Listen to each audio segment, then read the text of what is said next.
Sean muy bienvenidos a un nuevo capítulo de estos capítulos que invitan a pensar, a reflexionar, a ser críticos, a dejar de tener mente socialista para pasar a ser una mente liberal en búsqueda de la verdad y la felicidad. Así que bienvenidos a este nuevo episodio de este espacio de reflexión, donde, como dije, tratamos de poner en duda lo que muchos aceptan sin cuestionar. Hoy vamos a tocar un tema delicado, polémico, pero absolutamente necesario. ¿Y si la democracia tal como la entendemos hoy fuera el sistema ideal para aplicar todas las falacias del socialismo? ¿Te has preguntado eso?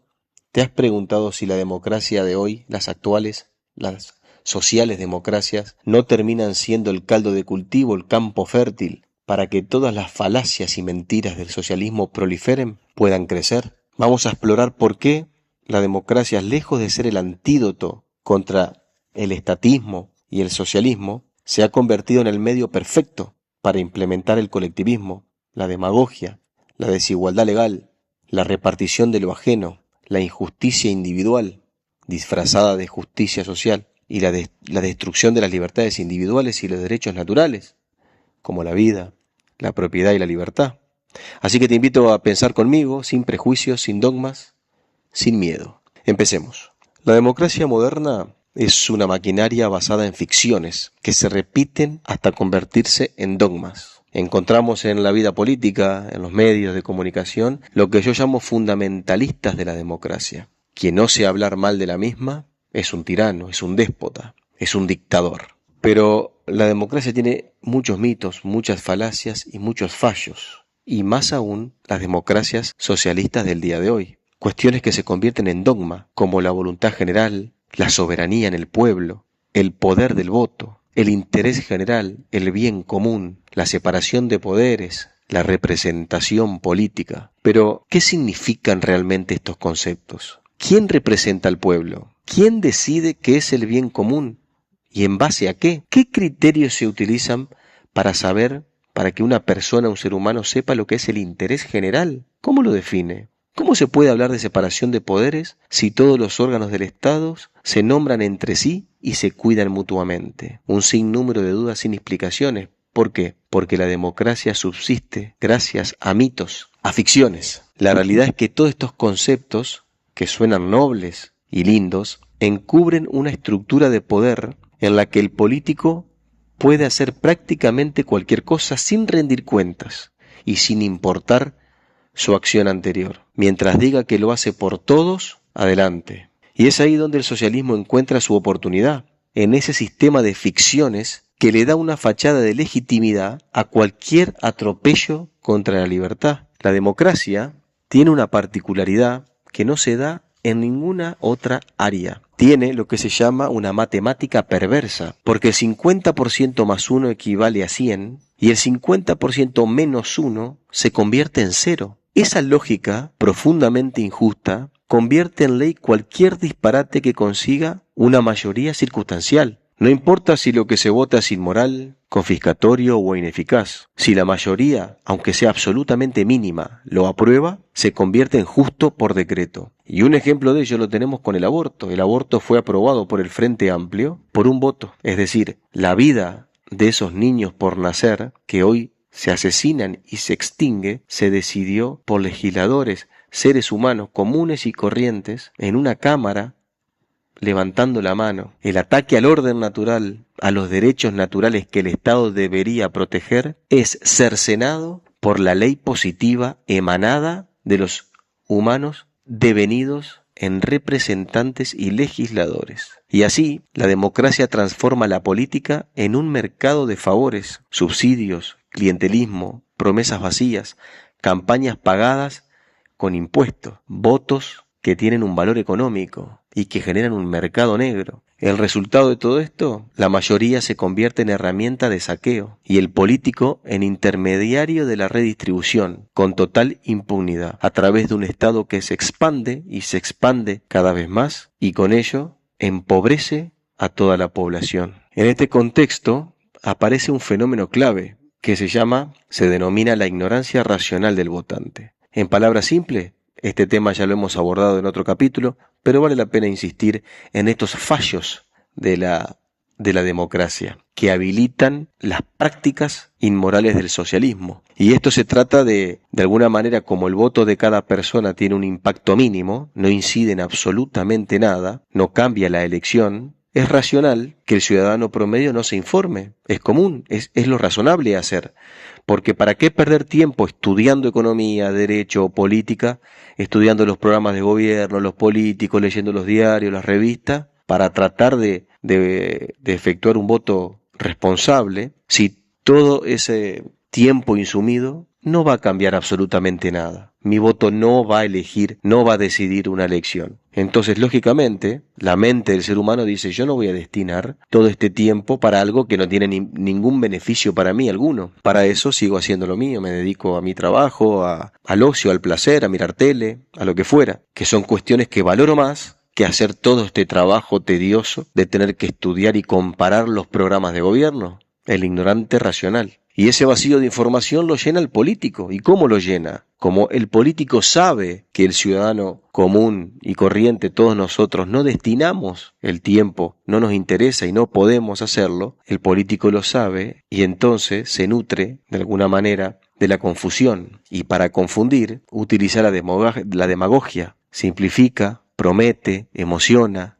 divide entre buenos y malos. Basta solo eso, sin rendir cuentas de nada, sin que se analice absolutamente nada. Basta el engaño, la manipulación y la mentira para que el político llene la mente de ese ignorante racional, que es el votante. Y el votante vota, en definitiva, en base a impulsos, en base a emociones o en base a lo que se le dé a cambio, lo que se le prometa. El socialismo ha perfeccionado ese arte. No necesita argumentos, necesita emociones. Este sistema, este primer punto de la ignorancia racional del votante, es un escenario en donde el demagogo prolifera y no existe mayor demagogo que el socialista y el estatista, que viven de lo ajeno. Otro punto es lo que se llama la casta privilegiada. Lo más perverso de la democracia moderna es que permite que los políticos legislen para sí mismos.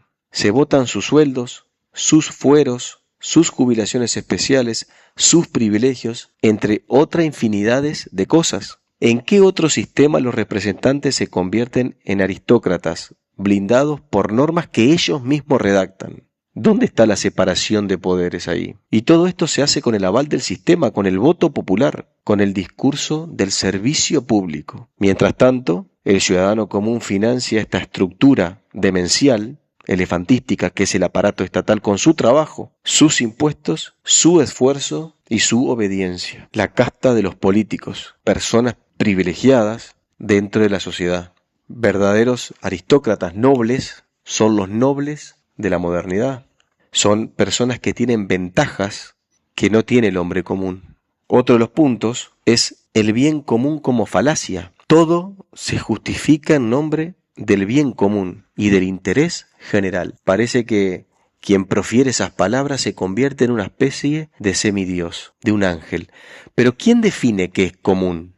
¿Quién decide qué es bueno para todos? ¿Cómo el político, antes mi vecino, un ser humano común y corriente, puede ahora convertirse en sabedor de lo que es el bien de toda la sociedad? ¿Dónde estudió para ello? ¿Qué capacidad tiene para saberlo? ¿Cómo puede una persona saber lo que es el bien común si existe tantos bienes comunes como almas y ciudadanos existan en un país? ¿Cómo pueden planificar el bien común de los demás? ¿Cómo pretenden convertirse en una especie de oráculo o semidioses que pueden entender y definir el bien de toda la sociedad? Esta es otra ficción en donde, por supuesto, penetra y se mete el mentiroso, el mitómano, el que engaña y manipula. Solo el que engaña y manipula puede creerse y ser un arrogante de saber lo que es el bien común para la sociedad. El bien común es una idea vacía, un concepto elástico que permite al poder hacer cualquier cosa y a partir de ahí prohíben, expropian, intervienen, persiguen, todo bajo la bandera de la colectividad, el bien común del colectivo. Fíjense, el bien común es el caballo de Troya del socialismo. Lo que en verdad significa es el bien que nosotros desde el poder decidimos que es bueno. Esa es la interpretación correcta y la definición más cabal de lo que es el bien común en democracia. Y es bueno saberlo, es bueno despertar a estas cuestiones y no decir amén a todo lo que el político nos dice, porque cuando el político habla de bien común de un tema, prepárate porque lo que te está ofreciendo es un mal universal. El otro punto que es importante, que englobamos a varios, se trata de otras cuestiones de la democracia, que es el cortoplacismo, la dependencia y captura del sistema. Es decir, los políticos democráticos no piensan a largo plazo, no es como el empresario o aquel que vende, tiene un bolichito, un servicio, o mismo el trabajador dependiente que piensa a largo plazo. No, ellos piensan en la próxima elección y hay que hacer cuanto se pueda, cuanto beneficios obtener, ventajas, privilegios, en ese corto plazo, porque no sabemos qué va a suceder en la próxima. Por eso reparten dinero que no tienen, generan déficit, emiten moneda sin respaldo y comprometen el futuro no solo de nosotros, sino de nuestros hijos y de nuestros nietos.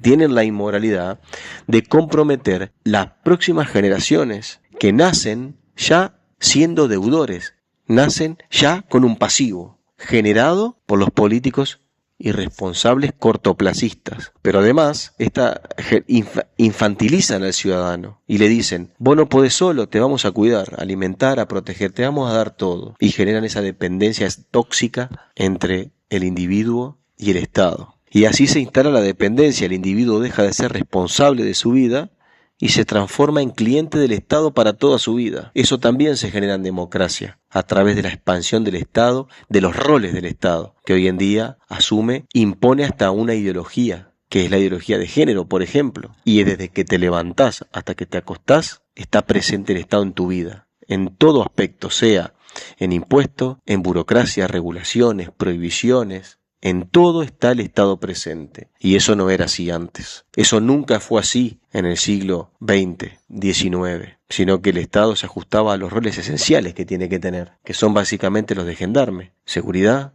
policía, defensa exterior y justicia penal, ni siquiera la civil. Pero hoy en día se ha dedicado a todo cuanto el ser humano puede hacer, y eso ha repercutido en que los hombres se vuelven mediocres, dependientes, pierden sus ansias de superación, no quieren crecer, no quieren ser independientes ni autónomos, no quieren prosperar por sus propios medios, porque todo lo quieren del Estado, porque todas esas necesidades las han convertido en derechos, en pseudo derechos. No son derechos. Como siempre decimos, los derechos no son subsidiados, los derechos son los naturales. El Estado, que es un grupo de hombres, no puede crear derechos. Lo único que hace son crear privilegios, porque insisto, los únicos derechos que existen son los que vienen con nosotros, que son inalterables. Lo tenía el neolítico y lo tiene el ser humano moderno del día de hoy, que son la vida, la libertad y la propiedad privada. Ningún otro más. Pero el Estado, la democracia, ha transformado las necesidades de la gente en derechos. Y solo tenemos derechos, y nunca se habla de las obligaciones y de la responsabilidad individual. Jamás.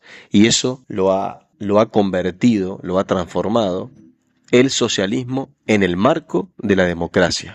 Otro punto es el tema de los grupos de expresión organizados. Sindicatos, gremios, corporaciones ideológicas, empresas que capturan el sistema y lo usan a su favor. El ciudadano productivo queda sin representación, es decir, en este caso, cuando el Estado interviene en la economía, interviene en la libertad, el empresario no le queda otra que buscar favores en los políticos, hacer lobby para tratar de tener un privilegio, porque si no lo hace, sabe que no subsiste. Y acá está la perversión del sistema. Es el político el que genera esta intervención, que incentiva al empresario a buscar favores indebidos. Si estuviéramos en un mercado libre, en donde el Estado no confiere privilegios a nadie, y al primer empresario que venga le dice: váyase, retírese, yo no tengo nada que hablar con ustedes, no sucedería estos grupos de presión organizados. Pero como los políticos son seres humanos cortoplacistas y buscan su interés personal, existen estos vicios, esta contaminación del sistema,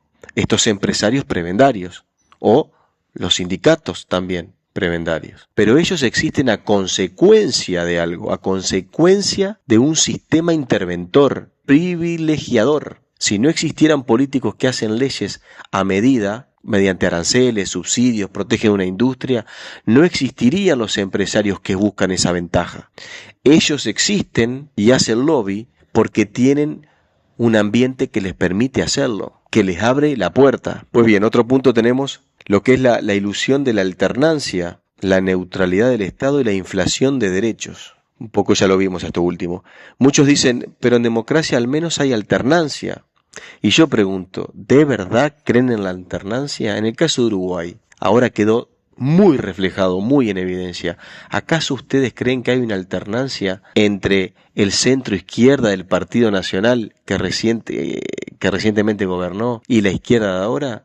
Podrá ser uno más radical que otro, pero están todos en el mismo ámbito del socialismo, de la intervención, de la expansión del Estado en contra de la libertad del individuo. Son más de lo mismo, son oposición, no hay una oposición real, es una ficción de oposición, como una especie de teatro. Una ficción de teatro para la opinión pública, para el ciudadano, que de alguna manera vea ese enfrentamiento, pero es todo mentira, porque se enfrentan en el recinto, se dicen cualquier cosa a viva voz, pero de noche están brindando con un whisky en el bar y hablando de lo sucedido en el correr del día. Y la víctima, el pueblo. La mayoría de los partidos que alternan en el poder proponen lo mismo: más Estado, más gasto, más intervención. Cambian las caras, pero no cambia el sistema. La estructura se mantiene la misma y por eso nunca hay cambios profundos. Y por eso siempre estamos cada vez peor y cada vez más mediocre. Por eso la sociedad se degrada moralmente. Se supone que el Estado es neutral, pero en realidad responde a intereses concretos, no a valores universales, a valores éticos y morales, sino a intereses puntuales. Y en democracia también aparece otro fenómeno peligroso, que ya lo vimos, que es la inflación de derechos. Todos los días se crean nuevos derechos, a la vivienda, al ocio, a la identidad, al subsidio, al género, a la canasta menstrual, a tener trabajo digno. Infinidades de derechos que implican arrebatar recursos a otros, que implica la inmoralidad de sacarle el ingreso a una persona que trabajó por ellos y que es su propiedad y que tiene todo el derecho a quedárselo y a disponer como él o ella decidan. Pero no, esta nueva generación de derechos, que es pura demagogia de justicia social de reparto, le mete la mano en el bolsillo al productor, al trabajador dependiente, al profesional, al empresario, al changador, a los que venden servicios, todo, a todo el mundo, para después dárselo gratis a personas que no se lo merecen y que no han hecho ni un esfuerzo para que se le dé ese dinero. Y lo que viene sin mérito se va rápido, ya lo sabemos, empieza el despilfarro. El socialismo lo sabe a eso, se presenta como el defensor de esos derechos creados por decreto, por ley, aunque para eso hay que destruir los derechos naturales, la vida, la libertad y la propiedad. Otro punto que me gusta reflejar aquí es lo que se llama la trampa sin salida, es decir, una vez que se instala el clientelismo, salir del sistema es casi imposible, porque la mayoría votará por quien le asegure los beneficios. Y el socialismo, que vive de prometer privilegios, nunca necesita resultados, solo necesita votos. Por eso, cuando el sistema está completamente capturado, la democracia deja de ser un mecanismo de elección y se convierte en una estructura de dominación, en lo que muchos filósofos llaman la tiranía de la mayoría. Así que bueno, para ir terminando, la pregunta es, ¿qué buscamos? ¿Democracia o libertad? No estamos diciendo que hay que renunciar a la libertad de elegir, al contrario. Lo que decimos es que la democracia, tal como está concebida hoy, ha dejado de ser un sistema que protege a los ciudadanos de bien, a los que todos los días se esfuerzan por salir adelante, que buscan su felicidad sin molestar a nadie y sin pedir nada a cambio. Y se ha convertido en instrumento del socialismo para legalizar el saqueo. Las democracias de hoy han dividido a la sociedad en opresores y oprimidos, en amos y esclavos. Si queremos libertad no basta con votar, hay que cuestionar el sistema, hay que dejar de creer en ficciones e ir a la realidad, crear un sistema que sea beneficioso para todos, que no es el de las democracias modernas. Por eso hay tantos autores que cuestionan esta democracia y buscan mejorarla de diferentes maneras. Basta leer esos autores para que vean la crítica sesuda, fuerte, seria, fundamentada de muchos autores que hablan de los males de las democracias de hoy y dan soluciones y dan idea para mejorarla. Pero evidentemente no son escuchados. Porque la realidad es que ningún régimen puede ser justo si convierte la voluntad de la mayoría en una excusa para destruir los derechos del individuo, que es esa célula íntima, ínfima, única, que es la que hay que proteger. Así que bueno, después de este capítulo, les agradezco por haberme acompañado. Espero que los haya hecho pensar. Si te gusta, lo compartes.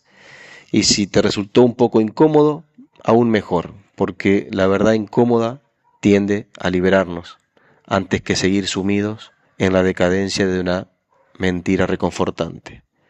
Nos encontramos en el próximo episodio. Que Dios te bendiga y viva la libertad.